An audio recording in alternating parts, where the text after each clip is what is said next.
Salam, axşamınız xeyir olsun. Gündən mühüm xəbər toplusu ilə qarşınızdayıq. Diqqətiniz bizdə olsun.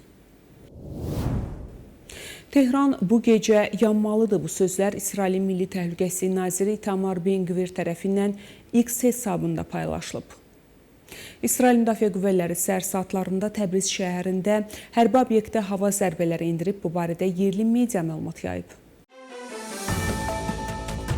Şərqi Azərbaycan Valiliyinin rəsmisi Məcid Fərşi hücumu təsdiqləyib. O, hərbi hədəfin vurulması nəticəsində insan tələfatı olmadığını bildirib.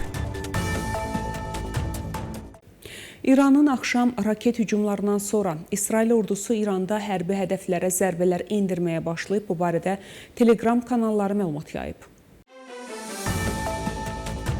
Bildirilib ki, Tehrandakı Mehrabad Beynəlxalq Hava Limanında daxil olmaqla bir sıra hərbi obyektlər hədəf alınıb. Bununla yanaşı, Təbriz, Urmiya, Kirmanşah və Şiraz şəhərlərində partlayış səsləri eşidilib.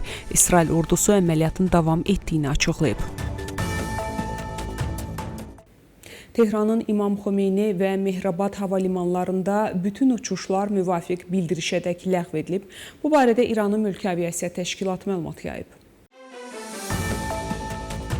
Təşkilat həmçinin ölkənin qərbindəki bütün hava limanlarının da müvafiq bildirişədək bağlandığını bildirib. Bununla yanaşı, ölkənin qərbində yerləşən Kirmanşah əyalətinin hava limanının da fəaliyyəti dayandırılıb. Qeyd edək ki, ötən gecədən başlayaraq İran İsrailə hücumları bərpa edib. Səhər saatlarında isə İsrail paytaxt Tehran daxil olmaqla İranın bir neçə şəhərini vurub.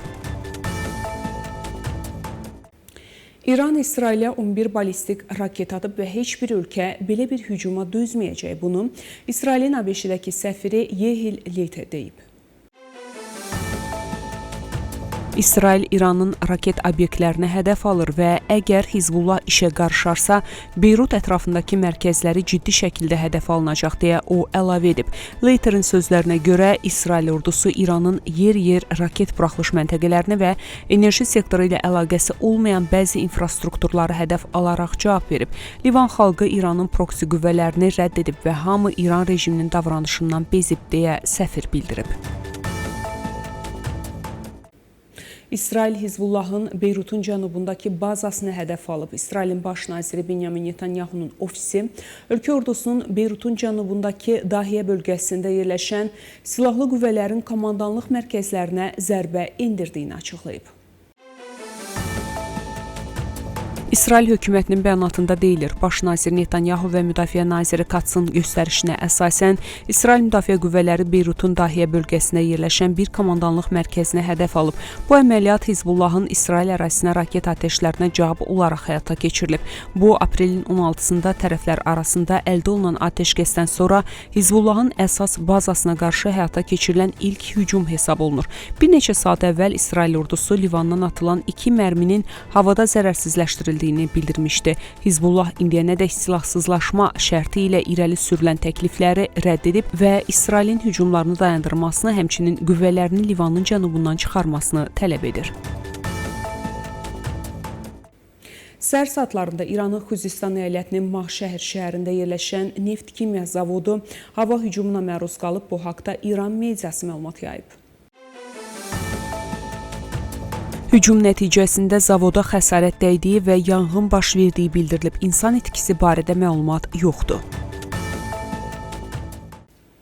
İsrailin şimal bölgələrində sığınacaq xəbərdarlığı verilib. İsrail ordusu Tehran vaxtı ilə səhər saat 10 radələrində İrandan atılan yeni raket dalğasının aşkar edildiyini açıqlayıb. İsrail ordusunun bəyanatına əsasən raketlərin ölkənin şimal bölgələrinə yönəldiyi ehtimal olunur və hava hücumundan müdafiə sistemləri onların qarşısını almaq üçün fəaliyyətə başlayıb. Hədəf bölgələrdə yaşayan sakinlərə təhlükəsizlik məqsədi ilə sığınacaqlara və qorunan məkanlara getmələri barədə xəbərdarlıq edilib. İsrail ordusu yaydığı açıqlamada vətəndaşları təhlükəsizlik qaydalarına əməl etməyə çağırıb və vurğulayıb. Bu təlimatlar insanların həyatını xilas edir. Bu hadisə İran və İsrail arasında gərginliyin davam etdiyi və tərəflərin son günlər qarşılıqlı hücumlar barədə məlumat verdiyi bir vaxtda baş verir. Səhər saatlarında Sepah İraqın Süleymaniyə bölgəsində Tehrana müxalif Kürd qruplarının düşərgəsinə hava hücum edib. Bu haqda İran mediası məlumat yayıb. Mümkün insan tələfatı barədə məlumat verilməyib. Hava hücumu İsrailin İrana cavab zərbələri endirməsinə sonra olub. İranlı deputat müharibə mesajı verib. İran silahlı qüvvələri düşmənə cavab verməyə əvvəlkindən daha güclü və daha yaxşı hazırdır. Bunu bazar ertəsi Parlamentin Milli Təhlükəsizlik Komitəsinin sözçüsü İbrahim Rızai X platformasında paylaşdığı mesajda bildirib və iddia edib ki, sakitlik və sabitliyə gedən yol müharibədən keçir. Rızai deyib ki, İran rəqiblərinin hesablamaları dəyişənə qədər susmayacaq. O əlavə edib ki, əvvəlki qarşıdurmalardan sonra ölkənin ordusu öz imkanlarını gücləndirib və mövcud zəiflikləri aradan qaldırıb. İsrail mediası ölkənin hərbi hava qüvvələrinin İran hökumətinə aid hədəflərə İranın hava məkanına daxil olmadan zərbələr endirdiyini bildirib. Məlumatlarda qeyd olunub ki, hücumlar İran sərhədlərindən kənardan həyata keçirilib, lakin əməliyyatın detalları barədə hələlik əlavə məlumat verilməyib. İranın hava müdafiə sistemlərini məhv etdik. Günas TV-nin məlumatına görə İsrail ordusu bazar ertəsi səhər saatlarında onlarla döyüş təyyarəsinin İranın müxtəlif bölgələrində hava hücumundan müdafiə sistemlərini hədəfə aldığını açıqlayıb. İsrail ordusunun sözçüsü Efi Defrin bildirib ki, İran son müharibə zamanı zərər görmüş hava müdafiə imkanlarının bir hissəsini yenidən bərpa etmişdi. Onun sözlərinə görə İsrailin son hücumları nəticəsində həmin sistemlər məhv edilib. Defrin əlavə edib ki, geniş miqyaslı əməliyyat İsrail ordusunun kəşfiyyat idarəsinin rəhbərliyi ilə həyata keçirilib və başa çatdırılıb. Eyni zamanda Val News saytı yazıb ki, İsrail Müdafiə Nazirliyi İran və İsrail arasında hazırki qarşılıqlı hücumların daha bir neçə gün davam edəcəyini qiymətləndirir. Xəbərin hazırlandığı ana qədər İran rəsmiləri İsrail ordusunun irəli sürdüyü iddialara münasibət bildirməyiblər. Hindistanın Tehrandakı səfirliyi İranda olan vətəndaşlarına ölkəni mümkün qədər tez tərk etməyi tövsiyə edib. Bu barədə səfirliyin rəsmi saytında məlumat yayılıb. Həmçinin səfirlik vətəndaşlara təhlükəsizlik səbəbilə İrana səfərlərdən imtina etməyə məsləhət görüb. Qeyd edək ki, ötən gecədən başlayaraq İran İsrailə hücumları bərpa edib. Səhər saatlarında isə İsrail paytaxt Tehranda daxil olmaqla İranın bir neçə şəhərini vurub.